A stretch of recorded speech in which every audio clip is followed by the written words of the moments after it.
Bro మీరు ఎంత పెద్ద ప్రాబ్లమ్‌తో సఫర్ అవుతున్నా ఇలా చేస్తే మీకు 5 మినిట్స్‌లో సొల్యూషన్ దొరుకుతుంది. ఇది నా సొంత ఎక్స్‌పీరియన్స్‌తో చెప్తున్నా. చెప్పు. జనరల్‌గా మనకేదైనా ప్రాబ్లమ్ వచ్చినప్పుడు అలానే కూర్చొని సొల్యూషన్ కోసం ఆలోచిస్తా ఉంటాం గదా! కానీ అలా చేయకూడదు.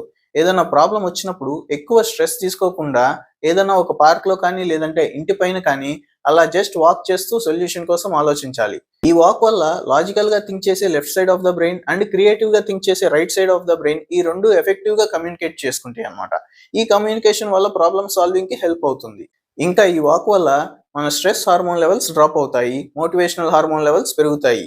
ఈ హార్మోనల్ బ్యాలెన్స్ వల్ల మనం ఇంకా క్లియర్‌గా థింక్ చేయగలుగుతాం. ఇంకా మనం ప్రాబ్లమ్ వచ్చినప్పుడు వాక్ చేయటం వల్ల మన బ్రెయిన్‌కి బ్లడ్ సర్క్యులేషన్ బాగా జరుగుతుంది. సో బ్రెయిన్‌కి కావాల్సిన ఆక్సిజన్ అండ్ న్యూట్రియంట్స్ బాగా అందుతాయి.